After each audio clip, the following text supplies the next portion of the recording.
Hello guys, welcome back to ARS coaching classes.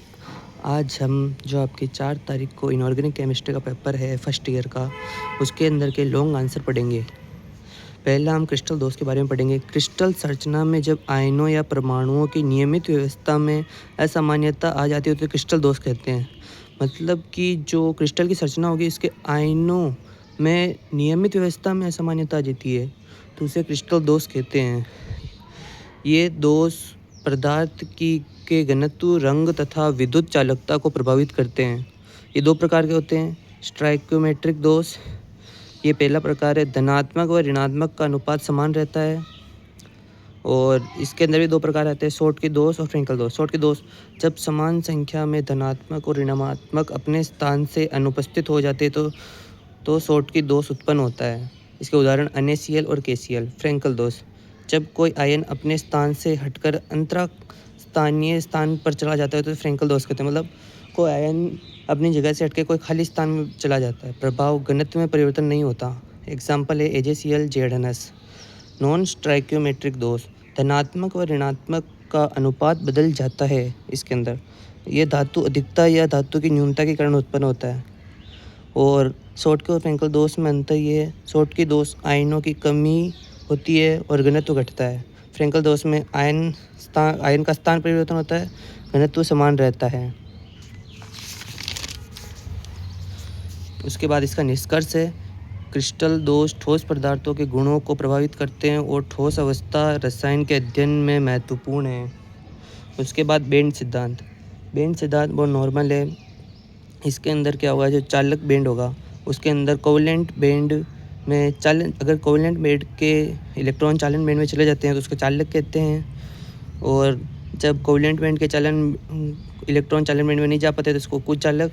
और जब covalent bond के electron चालक बॉन्ड में नहीं जा पा रहे पर उसको अधिक ऊर्जा देके भेज दिया जाता है तो उसे अर्धचालक कहते हैं। और ये सब लिख रखा है, इसके उदाहरण हैं इसके अंदर। उसके बाद अर्धचालक के बारे में, शुद्ध अर्धचालक जैसे सिलिकॉन या जर्मेनियम में अशुद्धियाँ मिलाने पर बाह्य अर्धचालक बनते हैं। ये 2 प्रकार के होते हैं। पी टाइप, जब त्रिसंयोजित तत्व मतलब 3 संयोजकता रखने वाले तत्व बेरिलियम, एल्युमिनियम, जर्मेनियम मिलाया जाता है तो एक इलेक्ट्रॉन की कमी रह जाती है जिससे होल छिद्र बनते हैं। यह होल मुख्य वाहक होते हैं। Example Si+B। विशेषता है, धनात्मक छिद्र मुख्य चालक हैं और इलेक्ट्रॉन अल्पसंख्यक वाहक हैं। अन टाइप में, जब पंच संयोजी मतलब 5 संयोजकता रखने वाले ये तत्व मिलाए जाते हैं तो अतिरिक्त इलेक्ट्रॉन उपलब्ध होता है जहां इलेक्ट्रॉन मुख्य वाहक होता है। एग्जाम्पल है सिलिकॉन और फॉस्फोरस। विशेषता, इलेक्ट्रॉन मुख्य चालक, होल अल्पसंख्यक वाहक है। अंतर पढ़ना है, पी टाइप में तो होल अधिक होंगे और अन टाइप में इलेक्ट्रॉन अधिक होंगे। निष्कर्ष है, पी टाइप और अन टाइप अर्धचालक इलेक्ट्रॉनिक उपकरणों जैसे डायोड, ट्रांजिस्टर आदि के निर्माण में उपयोगी हैं। उसके बाद आता है एस ब्लॉक। एस ब्लॉक में क्या होता है, 2 समूह। फर्स्ट समूह में तो आते हैं क्षार धातु और सेकंड समूह में आते हैं क्षार मृदा धातु। पहला है क्षार धातु, ग्रुप फर्स्ट। इसके सामान्य गुण है, बाहरी कक्षा में 1 इलेक्ट्रॉन होता है, अत्यधिक अभिक्रियाशील, मुलायम धातुएं होती है, प्लस 1 ऑक्सीकरण अवस्था होती है। महत्वपूर्ण बिंदु है, लिथियम असामान्य गुण दिखाता है, सोडियम जल में तीव्र अभिक्रिया करता है और तीसरा है क्षारीय ऑक्साइड बनाते हैं। कुल मिला के बात इतनी सी है। फर्स्ट वाले तो बाहरी कक्षा में 1 इलेक्ट्रॉन होगा, दूसरा अधिक विक्रियाशील होगा, मुलायम धातु होगी, प्लस 1 ऑक्सीकरण अवस्था होगा, लिथियम असामान्य गुण होगा और सोडियम तीव्र विक्रियाशील होगा और क्षारीय ऑक्साइड बनते हैं। उसके बाद है क्षारीय मृदा धातु। इसके सामान्य गुण है, बाहरी कक्षा में 2 इलेक्ट्रॉन, उसके अंदर 1 था, इसके अंदर 2 है, प्लस 2 ऑक्सीकरण अवस्था, उसके अंदर 1 ऑक्सीकरण अवस्था थी, इसके अंदर 2 है। महत्वपूर्ण बिंदु, बेरिलियम के गुण असामान्य, उसके अंदर लिथियम के गुण असामान्य थे। मैग्नीशियम औद्योगिक उपयोग में महत्वपूर्ण, कैल्शियम हड्डियों व सीमेंट में उपयोगी। उसके बाद विकर्ण संबंध, लिथियम होगा मैग्नीशियम से साम्य होगा और बेरिलियम एल्युमिनियम से साम्य होगा। ज्वाला परीक्षण, लिथियम गहरा लाल रंग का होगा, सोडियम सुनहरा पीला रंग और पोटेशियम बैंगनी का, कैल्शियम ईंट लाल रंग जैसा। उसके बाद महत्वपूर्ण यौगिक, ये महत्वपूर्ण यौगिक है। जो NaH है वो कास्टिक सोडा, Na2CO3 धुलाई soda, NaHCO3 baking soda, CaO quick lime और CaCO3 चूना पत्थर। एक तरह से हम कह सकते हैं कि अष्ट ब्लॉक सोडा बनाने के काम में आता है। कठोर जल कैल्शियम +2 और मैग्नीशियम +2 आयनों के कारण अस्थायी एवं स्थायी कठोरता होती है। ओके, कैल्शियम और मैग्नीशियम के कारण आयनों में अस्थायी एवं स्थायी कठोरता होती है। इसके बाद निष्कर्ष से अष्ट ब्लॉक तत्व अत्यंत महत्वपूर्ण है तथा इनके यौगिक दैनिक जीवन में उपयोग और जैविक प्रक्रियाओं में व्यापक उपयोग में रखते हैं। उसके बाद आएगा पी ब्लॉक। पी ब्लॉक के अंदर आवर्त सारणी में समूह 13 से 18 तक के तत्वों को पी ब्लॉक तत्व कहा जाता है। इनका अंतिम इलेक्ट्रॉन पी ऑर्बिटल में प्रवेश करता है। सामान्य इलेक्ट्रॉनिक विन्यास इसका सामान्य इलेक्ट्रॉनिक विन्यास है NH2 NP1-6 जहाँ N बराबर 2 से 7 तक हो सकता है। शामिल समूह 13 बोरॉन परिवार होगा, समूह 14 कार्बन परिवार, समूह 15 नाइट्रोजन परिवार। उसके बाद आएगा समूह 16 ऑक्सीजन परिवार, समूह 17 हेलोजन, समूह 18 निष्क्रिय गैस। और इसके सामान्य गुण हैं, इनमें धातु, अधातु और उपधातु सभी पाए जाते हैं। अधिकतर सहसंयोजक बंध बनते हैं। ऑक्सीकरण अवस्थाएं परिवर्ती होती है। विद्युत ऋणात्मकता अधिक होती है।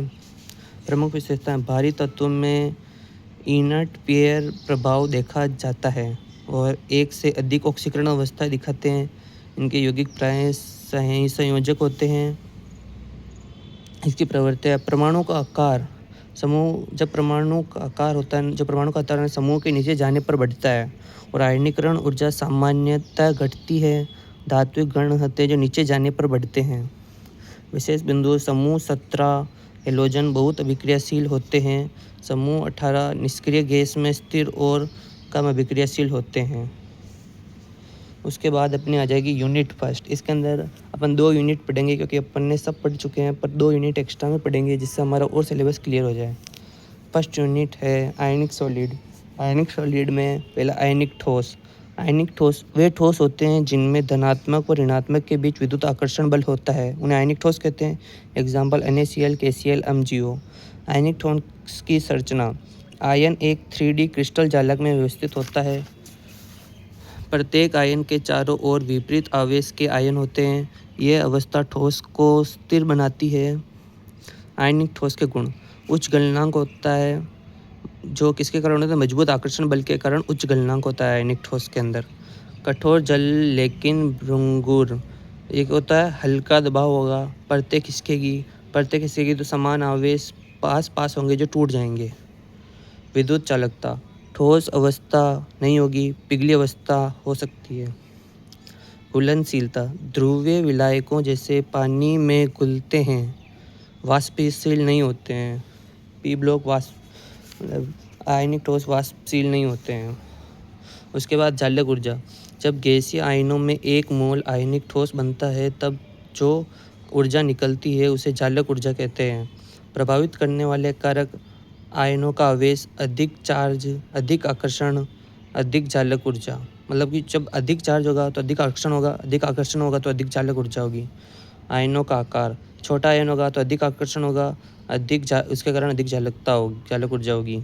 एग्जाम्पल MgO और NaCl, मैग्नीशियम ऑक्साइड और सोडियम, मतलब कि नमक, सोडियम क्लोराइड। उसके बाद बोर्न-हेबर चक्र, यह एक थर्मोडायनेमिक मेथड है जिससे जालक ऊर्जा मापी जाती है या ज्ञात की जाती है। इस चक्र हेज़ लूप पर आधारित है।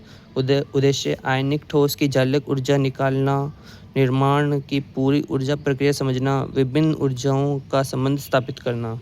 चरण, मान लो हम NaCl लेते हैं, उसके चरण सीख रहे हैं आप। पहला ऊर्ध्वपातन में ठोस धातु होगी जो गैसीय धातु में बदल जाएगी, मतलब सोडियम सॉलिड में था, गैस में बदल गया। इसमें ऊर्ध्वपातन ऊर्जा निकलती है और नहीं लगती है,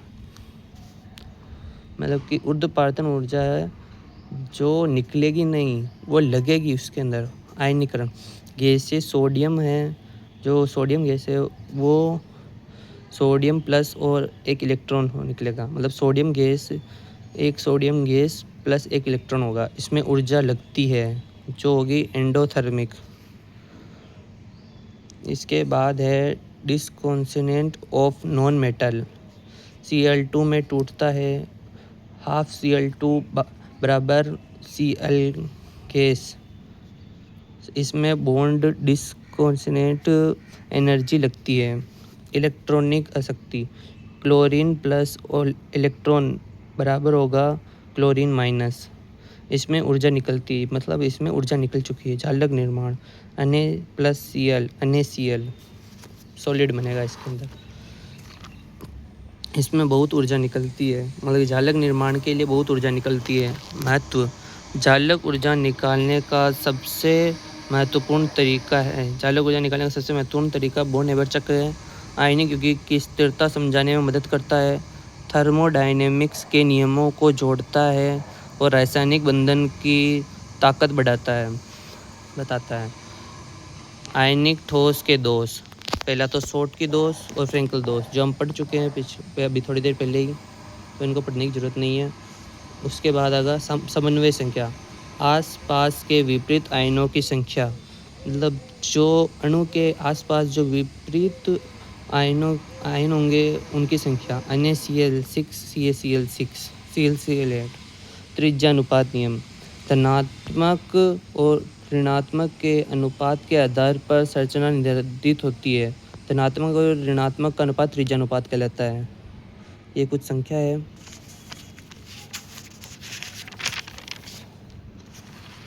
और इस यूनिट का है आयनिक, लास्ट क्वेश्चन, आयनिक क्रिस्टल के प्रकार। 3 प्रकार होते हैं, NaCl टाइप, CCl टाइप और ZnS टाइप। इसके बाद हम यूनिट सेकंड पढ़ेंगे, जो है सहसंयोजक बंध के बारे में बताती है। जब 2 परमाणु अपने इलेक्ट्रॉन आपस में साझा करके बंध बनाते हैं तो उसे सहसंयोजक बंध कहते हैं। Example H2Cl2 O2CH4।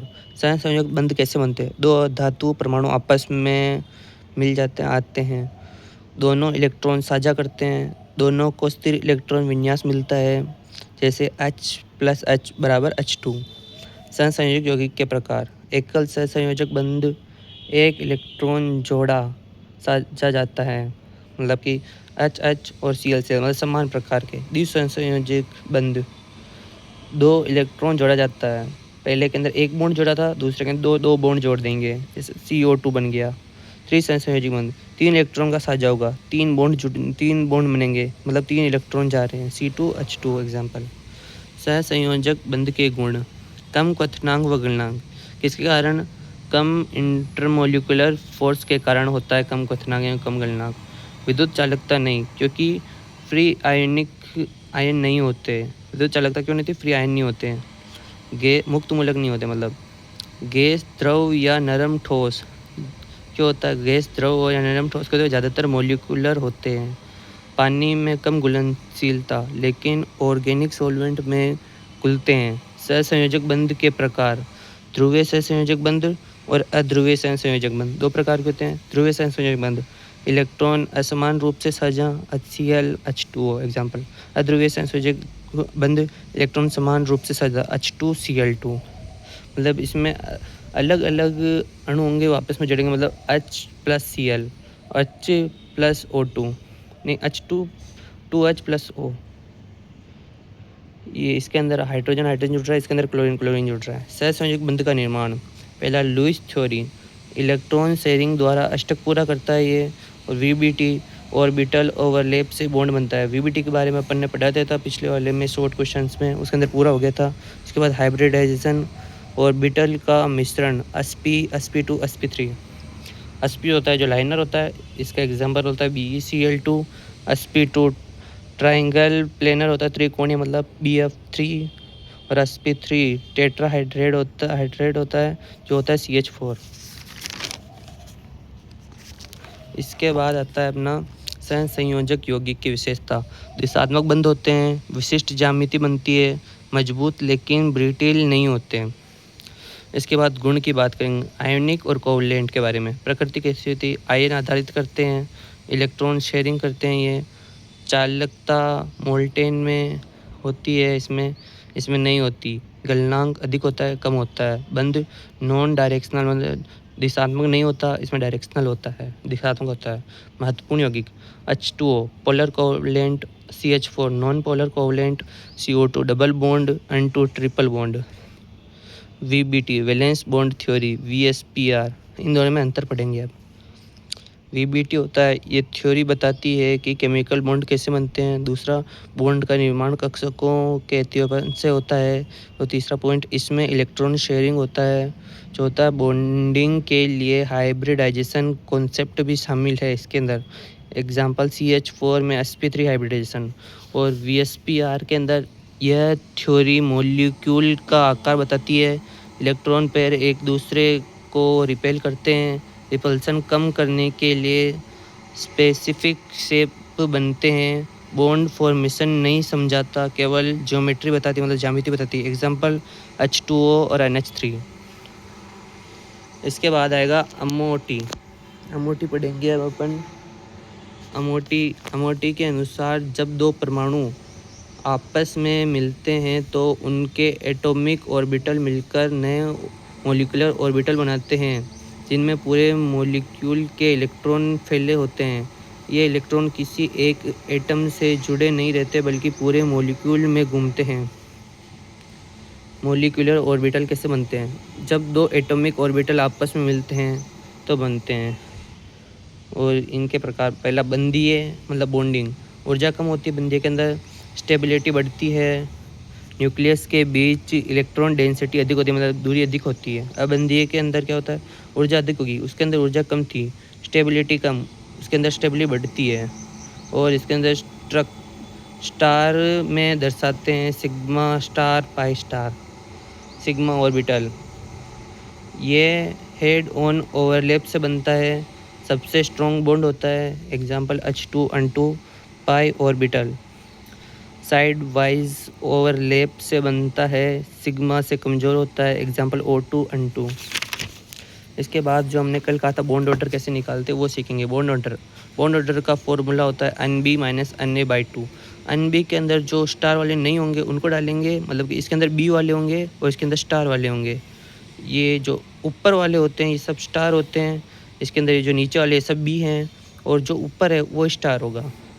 अब O2 के अंदर अपन ने कैसे किया? O2 8 नंबर पे आता है, उसका इलेक्ट्रॉन का विन्यास 1s2 2s2 2p4।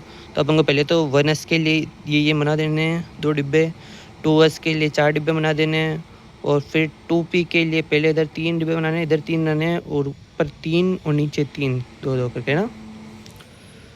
फिर इसमें अंदर 1s के अंदर 1s ये 2 पर्दे हैं जैसे बता रखे हैं। 2s के अंदर 2 पन्ने, 2 इधर पड़े 2 इधर पड़े, बराबर 2 + 2 कितने हो गए? 4। 2 इधर पढ़ने आ गए, 2 इधर पढ़ने आ गए। उसके बाद 2p4 मतलब कि 4 पढ़ने हैं, 2 3 4। पहले ये तीनों भर गए, फिर इसके अंदर ये चौथा भरा गया। इसके अंदर भी ऐसे ही, और तो दोनों मिलके कितने हुए? 6। इधर कर देने 2 2 4 2 3 6, और ये 7 8। ये दोनों ऊपर चले गए क्योंकि ये पूरे भर गए। ये 8 और है जो इसके अंदर आ गए, और ऊपर वाला खाली रहेगा क्योंकि पहले नीचे वाले भरे जाएंगे। उसके बाद कैसे निकालना है? जैसे NB कैसे निकालना? B वाले पहले गिने जाएंगे। 2 एकम 2, 2 दूनी 4, 2 ते 6, और 2 चौके 8। 8 आ जाएगा यहाँ पर। 8 -4 कहाँ से आया? 2 एकम 2 और 2 दूनी 4, ये ऊपर वाले स्टार वाले। 8 - 4 बटा 2 बराबर 4 बटा 2 बराबर 2। बॉन्ड ऑर्डर 2 आ गया। और ये अनुचुंबकीय होगा। अनुचुंबकीय कैसे पता चलेगा? कि जो लास्ट वाला आएगा वो सिंगल हुआ तो अनुचुंबकीय होगा, और दोनों डबल हुए तो फिर ये हो जाएगा प्रतिचुंबकीय। उसके बाद द्विध्रुव आघूर्ण, वह भौतिक राशि है जो किसी ध्रुवीय अणु धनात्मक व ऋणात्मक आवेश के अलगाव को बताती है। मतलब ये धनात्मक और ऋणात्मक के अलगाव को बताती है। ये अणु की ध्रुवीयता को मापता है। सूत्र है ये U = Q × R। इकाई है डायविया D। मुख्य बात है इसकी, यह एक वेक्टर क्वांटिटी है, सदिश राशि है। इसकी दिशा धनात्मक से ऋणात्मक की ओर होती है। Example HCl H2O dipole moment होता है। CO2 dipole moment = 0। द्विध्रुव आघूर्ण में इलेक्ट्रॉन के असमान वितरण को दिखाता है। द्विध्रुव आघूर्ण अणु में इलेक्ट्रॉन के असमान वितरण को दिखाता है। थैंक्स। ये आपके हो गए अब पूरा, मतलब पूरी इनऑर्गेनिक केमिस्ट्री हो गई, शॉर्ट और लॉन्ग क्वेश्चन, और ये यूनिट फर्स्ट और सेकंड को मिला के। ओके।